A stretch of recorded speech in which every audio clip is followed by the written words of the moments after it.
அழைக்கிறாங்க. சிறியவரை அழைக்கிறாங்க.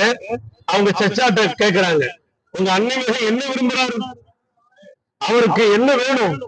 இந்த அரபுலகத்திலேயே அழகிய மங்கைகள் வேணுமா, அல்லது இந்த அரபுலகத்திலேயே மிகப்பெரிய தலைமை பொறுப்பு வேணுமா, அல்லது செல்வங்கள் வேணுமா?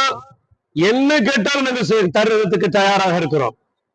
உங்க மகன்கிட்ட, உங்க அண்ணன் மகன்கிட்ட ஒரே ஒரு விஷயத்தை விட்டு சொல்லுங்க, அவர் இந்த விஷயத்தை இதோடு நிறுத்த சொல்லுங்க. எந்த விஷயத்தை? வணங்க தகுதியானவன் அல்லாஹ் மட்டுமே, அல்லாஹ்வை தவிர வேறு யாரும் கிடையாது, நான் அல்லாஹ்வுடைய ரசூல் சொல்லிட்டு இருக்கிறாரு, இதை மட்டும் பாட்டு சொல்லுங்க போதும். அப்ப கூட்டத்தில் இன்னொரு விஷயம் சொல்லப்பட்டது, வேணும்னா நாங்க அவர் சொல்றது மாதிரி அல்லாஹ்ங்கிற ஒரு கடவுளை கூட காபத்துல வச்சிடுறோம், அதையும் நாங்க அக்செப்ட் பண்ணிக்கிறோம் என்றெல்லாம் கூட சொல்லி பார்த்தார்கள். சரி, இந்த அபூ தாலிப் அவர்கள் தன்னுடைய மகனிடத்தில் வந்தார்கள். ரசூலுல்லாஹி ஸல்லல்லாஹு அலைஹி வஸல்லம் இடத்தில் வந்து, எனது மகனே, பக்கத்து காபிர்களுடைய அந்த கூட்டம், அந்த தலைவர்களுடைய கூட்டம் என்னை மஷூராவுக்காக அழைத்திருந்தார்கள். அந்த அழைத்த சமயத்திலே அவர்கள் உனக்கு என்ன வேண்டுமானாலும் செய்ய தயாராக இருக்கிறார்கள். என்னென்ன அவர்கள் கேட்டார்களோ அதையெல்லாம் சொன்னதற்கு பிறகு நபி பெருமானா ஸல்லல்லாஹு அலைஹி வஸல்லம் சிரிப்பு சிரித்தவர்களாக சொன்னார்கள், எனது அருமை சிறிய தந்தை, அவர்கள் இந்த கையில சந்திரனையும் இந்த கையில சூரியனையும் கொடுத்தாலும் கூட நான் கொண்ட கொள்கையை மாற மாட்டேன். வலது கையில் சந்திரனையும் இடது கையில் சூரியனையும் கொடுத்தாலும் கூட யாராலும் செய்ய முடியுமா? அப்ப அதையே அவர்கள் செய்தாலும் கூட நான் கொண்ட கொள்கையை மாற மாட்டேன், இதுதான் சத்தியம் என்பதாக சொல்லி காட்டினார்கள். இந்த முடிவை அங்கே சென்று சொன்னதற்கு பிறகு அவர்கள் வேறு அடுத்த பிளானுக்கு ரெடி ஆயிட்டாங்க. என்ன பிளான் பண்ணாங்க? இதுக்கப்புறம் இவரை உயிரோடு விட்டு வச்சா சரி வராது, இவர் என்ன செஞ்சிடணும், கொலை செய்து விட வேண்டும் என்ற ஒரு முடிவுக்கு வந்து விட்டார்கள். ஏற்கனவே அரபுலகத்தில் மிகப்பெரிய பாரம்பரியமிக்க ஹாஷிம் கோத்திரத்தை சார்ந்த குறைஷி குலத்தை சார்ந்தவர்கள் நபிகள் பெருமானார் ஸல்லல்லாஹு அலைஹி வஸல்லம் அவர்கள் மீது கை வைத்தோம் என்று சொன்னால் மிகப்பெரிய பின்விளைவுகள் ஏற்படும். அரபிகளுக்கு மத்தியில ஏற்கனவே காலங்காலமாக பழிவாங்கக்கூடிய ஒரு பழக்கம் இருந்து கொண்டிருக்கிறது. அப்படி இருக்கும் பொழுது இந்த காரியத்தை ரொம்பவும் நுட்பமாக ஹிக்மத்தாக கையாள வேண்டும் என்று அரபிகள் ஒரு சூழ்ச்சி செய்கிறார்கள்.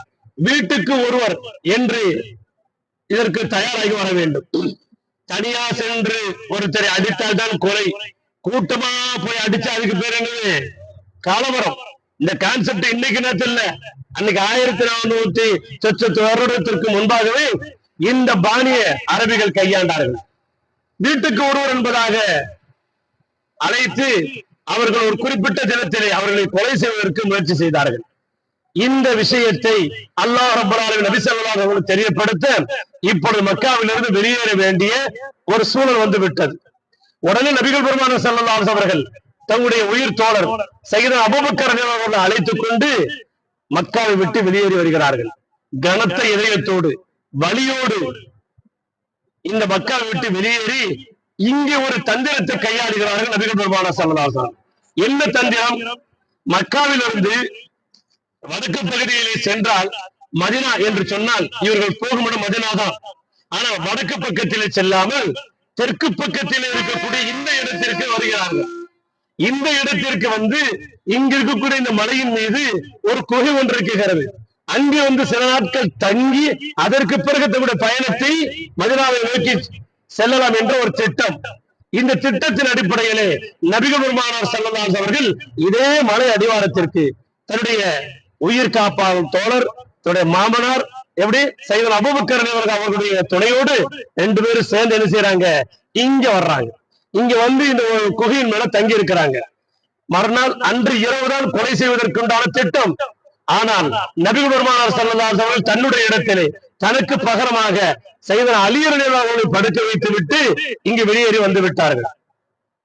ஒவ்வொரு விஷயத்திலும் ஏகப்பட்ட உள்கருத்துக்களும் நமக்குண்டான படிப்பினைகள் நிறைய இருக்கிறது. சமயம் கிடைக்கும் போது அடுத்தடுத்து சொல்வோம். காலையில் விடிந்தவுடன் அவர்கள் கொலை செய்வதற்கு வீட்டுக்குள்ளாக நுழைந்தால் அங்கே முஹம்மது ஸல்லல்லாஹு அலைஹி அவர்கள் இல்லை, மாறாக அலி அவர்கள் இருக்கிறார்கள். உடனே இவர் தப்பித்து விட்டார் என்று சொல்லி இவர்கள் திட்டமிட்டபடி மதினாவை நோக்கி, வடக்கு திசையை நோக்கி ஒரு மிகப்பெரிய கூட்டம் என்ன செய்து கிளம்பி போகுது. ஏனென்று சொன்னால் அவர்களை கொலை செய்யக்கூடியவர்களுக்கு மிகப்பெரிய சன்மானம் என்றெல்லாம் அறிவிக்கப்பட்டிருந்தது. மதினா செல்லும் வழியிலே நீண்ட தூரம் சென்று அவர்களை காண கிடைக்கவில்லை. அவர்களோடு சேர்ந்து ஒரு தடவியல் நிபுணரும் இருந்தார், மக்காவை சார்ந்தவர். இந்த தடவியல் நிபுணர்ல இன்னைக்கு நேரத்தில் அப்பவே உண்டு. எந்த அளவுக்கு ஒரு திறமைப்பட்டவர் தெரியுமோ, அந்த பாலைவனத்தில் இருக்கக்கூடிய தடங்களை பார்த்து என்ன வாகனம் சென்றது, ஒட்டகமா குதிரையா, அந்த ஒட்டகம் என்று சொன்னால் ஒட்டகத்திலே சரக்கு ஏற்றப்பட்ட ஒட்டகமா அல்லது காலி ஒட்டகமா, வெறும் நபர்களை சுமந்து சென்ற ஒட்டகமா, இது எத்தனை நாள் ஆகியது, அதனுடைய கழிவுகளை பார்த்து இது எத்தனை நாள் ஆகியது கடந்து சென்றது என்றெல்லாம் கணிக்கக்கூடிய ஒரு தடவியல் நிபுணர் அவர்களோடு இருந்து அவர் பார்த்துட்டு சொன்னாரு, இந்த பகுதியில் போன மாதிரி தடமே இல்லைன்ட்டார். உடனே என்ன செய்யறாங்க, தெற்கு பக்கமாக வருகிறார்கள். இதே நாம் நிற்கக்கூடிய இந்த மலையின் அடிவாரத்திற்கு வருகிறார்கள். இங்கே என்ன சொன்னாரு, இங்க வரைக்கும் வந்ததற்குண்டான அடையாளம் இருக்குது, இதுக்கப்புறம் அவர் எங்கேயும் போகலாங்கிற ஒரு முடிவை அந்த தடவை ரிப்போர்ட் கொடுத்துட்டாரு. உடனே கீழே இருந்து கொண்டு அந்த பக்கத்து காப்பிர்கள் எல்லாம் மேலே போய் சிலரை அனுப்பி, மேல யாரும் மலை மேல இருக்கிறாங்களா போய் பாருங்க, மலை மேல போய் பார்க்கறதுக்காக வேண்டி இவர்கள் வருகிறார்கள். ஆனா மலையில அந்த குகையில யார் இருக்கிறார், நமது கண்மணி நபிகள் பெருமானார் ஸல்லல்லாஹு அலைஹி வஸல்லம் அவர்களும் சையதுனா அபூபக்கர் சித்திக் அவர்களும் அங்க இருக்கிறாங்க. அங்கே என்ன நடந்தது அந்த குகையில, அந்த குகைக்கு செல்வதற்கு முன்பாகவே நாயகத்தை வெளியே நிறுத்தி விட்டு உள்ள போய் குகையெல்லாம் கிளீன் பண்ணி அதுக்கப்புறம் ரசூலுல்லாஹை உள்ளே அழைத்து ஒரு நீண்ட தூர பயணம் மேற்கொள்ள வேண்டும். பிறந்த மண்ணை விட்டு வெளியேறுகின்றோமே என்ற கவலையில் இருக்கக்கூடிய அவர்கள் சற்று ஓய்வு பெற வேண்டும், கொஞ்சம் ரிலாக்ஸ் ஆகணுங்கிறதுக்காக தன்னுடைய மடியின் மீது படுக்க வைத்திருந்தார்கள் அபூபக்கர் சித்திக் ரலியல்லாஹு அவர்கள். இந்த சமயத்துல கீழிருந்து தேடி சென்ற இந்த மக்கத்து காபிர்கள் குகையை நெருங்கி விட்டார்கள். பேசிக்கொண்டே மலையேறுகிறார்கள். உள்ளே இருக்கக்கூடிய சகல அபூபக்கர் அவர்களுக்கு காதில் விடுகிறது, யார் ரசூலுல்லாஹ் அவர்கள் நம்மை நெருங்கி விட்டார்கள், அவர்கள் குகைக்குள் நாம் இருப்பதை கண்டுகொண்டால் நம்மை கொலை செய்யாமல் விடமாட்டார்கள், எனக்கு பயமாக இருக்கிறது என்பதாக நபிகள் பெருமானார் ஸல்லல்லாஹு அலைஹி வஸல்லம் சொல்லவும் சொன்னார்கள். நபிகள் பெருமானார் ஸல்லல்லாஹு அலைஹி வஸல்லம், அபூபக்கர் அவர்களே கவலைப்படாதீங்க, நம்மளோட அல்லாஹ் இருக்கிறான். இக்கட்டான நிலைமையில் இந்த உலக மக்கள், இந்த உலக முஸ்லிம்கள் எப்பேற்பட்ட சோதனையிலும் சொல்ல வேண்டிய வார்த்தை இதுதான். நபிகள் பெருமானார் ஸல்லல்லாஹு அலைஹி அவர்கள் சொன்ன அந்த ஒத்த வார்த்தை, குர்ஆனில் பதியப்பட்ட ஒரு வார்த்தை, லா தஹசன் இன்னல்லாஹு மஅனா, லா தஹசன் இன்னல்லாஹு மஅனா. என்ன பொருள், கவலைப்படாதீர்கள், அல்லாஹ் நம்மோடு இருக்கிறான். அல்லாஹ் அக்பர். எவ்வளவு பெரிய ஒரு ஈமான், எவ்வளவு பெரிய ஒரு உறுதி, எவ்வளவு பெரிய இறைவன் மீது வைத்திருக்கக்கூடிய நம்பிக்கை. அந்த நம்பிக்கைக்கு அல்லாஹ் கொடுத்த பதில் என்ன தெரியுமா, அல்லாஹ் அக்பர். அவர்களுடைய புத்தியை மனதிடிக்க செய்தான். மேலே ஏறி அவர்கள் குகை வரை வந்து விட்டார்கள். குகைக்குள்ளே செல்லும் பொழுது அங்கே அல்லாஹ் ரப்பல் ஆலமீன் அந்த இரண்டு பெரும் தலைகளை, நாயகம் ஸல்லல்லாஹு அலைஹி அவர்களையும் அபூபக்கர் அவர்களையும் பாதுகாப்பதற்கு அல்லாஹ் நினைத்து விட்டார் என்று சொன்னால் ஒரு விஷயத்தை எப்படி வேண்டுமானாலும் பாதுகாப்பான். இந்த இரண்டு பெரும் தலைகளை காப்பாற்றுவதற்கு பெரும் பெரும் கோட்டை கொத்தளங்களை எல்லாம் கட்டவில்லை. உலகத்திலேயே ஆக பலகீனமான சிலந்தி வலையை கொண்டு அந்த இரண்டு பெரும் தலைகளை தன்னுடைய நபியையும் நபியின் தோழரையும் பாதுகாத்தான். அந்த குகையின் வாசலிலே சிலந்தி வலை பின்னி இருந்தது. உள்ளே நுழைவதற்கு துணிந்த அவர் சற்று நிதானித்து தன்னுடைய அறிவை பயன்படுத்தி யோசிக்க ஆரம்பிக்கிறார். ஏன் நில்லு, வலம் பின் இருக்குது, வாசல் அடைபட்டிருக்குது, இதுக்குள்ள உள்ள ஆள் போயிருந்தாங்கன்னு சொல்லி இந்த வலை அறுபட்டு இருக்கும். ஒரு சிலந்தியத்துடைய வலையை பின்றதுக்கு ஒரு குறிப்பிட்ட நாள் தேவைப்படும். ஆனா நம்ம நேத்துல இருந்து முகமது தேடிக்கிட்டு இருக்கிறோம். ஆனா இங்க சிலந்தி வலை பிரியவே இல்லை. அது மட்டும் இல்ல, உள்ளுக்குள்ள காட்டு புறாக்கள் முட்டையிட்டு குர்ரு குர்ரு கத்திக்கிட்டு இருக்குது. அந்த காட்டு புறாக்கள் இருப்பது மனிதர்களுடைய வாசனை இல்லாத இடத்தில் தான் இருக்கும்.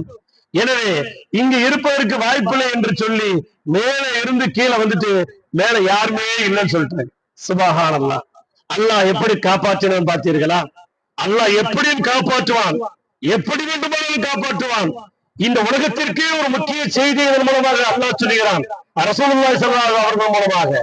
எப்பேற்பட்ட சோதனை வந்தாலும் சரி, கலங்காதீர்கள், பயப்படாதீர்கள், நீங்கள் அச்சப்படாதீர்கள். உங்களுக்கு அப்படியே சுஜூதில் விழுந்து அல்லாஹ்விடத்தில் நாம் சரணடைந்து விட்டோம் என்று சொன்னால், யா அல்லாஹ், எனக்கு ஓடு விடமோ ஒதுங்கி விடமோ வேறு எதுவும் கிடையாது, உன்னை தவிர எனக்கு ஆறுதல் யாரும் கிடையாது, நீதான் இந்த நோயை குணப்படுத்தி ஆக வேண்டும், நீதான் இந்த பிரச்சனையிலிருந்து என்னை வெளியேற்ற வேண்டும், நீதான் எனக்கு இதிலிருந்து ஒரு மிகப்பெரிய பாதுகாப்பை தர வேண்டும் என்று அல்லாஹ்வை நம்பி அவர்கள் கைவிடப்பட மாட்டார்கள் ஒரு பொழுதும். என்பதற்கு சான்றுதான் இது. லா தஹ்சன் இன்னல்லாஹ மஅனா.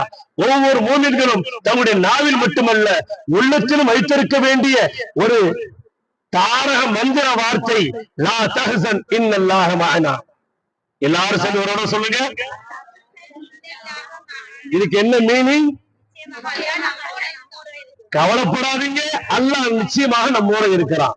இந்த வார்த்தை ஒவ்வொரு மூமின் உயிருள்ளே இருக்க வேண்டிய வார்த்தை. எந்த பிரச்சனை வந்தாலும் கலங்க கூடாது. எவ்வளவு சோதனை வந்தாலும் நம்ம என்ன செய்யக்கூடாது, நிலை தடுமாறக்கூடாது. நம்ம ஸ்டெடியா நிக்கணும். அல்லாஹ்வுடைய பயம், அல்லாஹ்வுடைய நெருக்கம், அல்லாஹ்வை வணங்குவது, இவை இல்லை என்று சொன்னால் அவர் பயப்படுவாரு, அவர் வழி தவறி போவாரு, அந்த பிரச்சனையை பேஸ் பண்ண தெரியாது. தமக்கு அதுக்கு உண்டான மாற்று ஏற்பாடு என்னங்கிற அவரே யோசிப்பாரு. கடைசி அவரே என்ன செஞ்சுக்கிறாரு, உசுரோடு இருந்த அவரோட பிரச்சனை தமக்கு சூசைட் பண்ணிடுவாரு. இதெல்லாம் அல்லாஹ் மீது நம்பிக்கை இல்லாதவர்களுடைய விளைவு. நாம் அல்லாஹ்வை நம்பிக்கை கொண்டவர்கள்.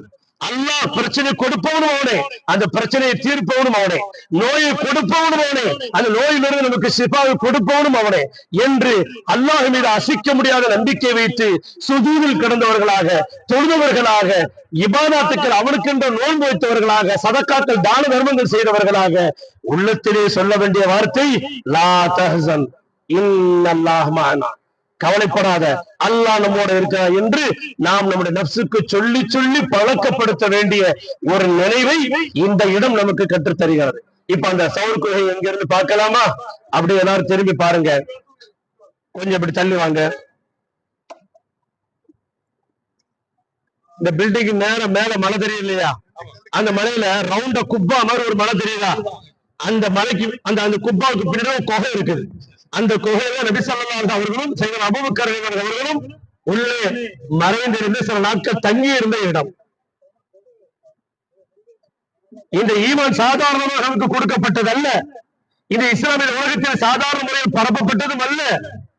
நற்குணத்தின் விளைவாக மிகப்பெரிய சோதனைகளை எதிர்கொண்டு மிகப்பெரிய தியாகத்தின் அடிப்படையில் தான் இன்றளவு நாம் ஈமான்தாரிகளாக வாழ்வதற்கு இந்த இடமெல்லாம் ஒரு காரணம் மட்டுமல்ல, இந்த இடமும் ஒரு சாட்சி. அல்லாஹ் ரப்பல் ஆலமீன் ஈமானுடைய மக்களாக நம்மை வாழ்ந்து மரணிக்க செய்வானாக.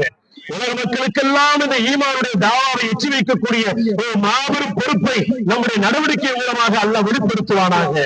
அல்லாஹ் ரப்பல் ஆலமீன் எதை சொல்லும் எதை கேட்டோமோ அதனுடைய விலங்கி அமல் செய்யக்கூடிய நண்பர்களாக மேற்பக்களாக அல்லாஹ் நம் அனைவரையும் பகிர்ந்து கொள்வானாக. அஸ்ஸலாமு அலைக்கும் வரஹ்மத்துல்லாஹி வபரகாத்துஹு.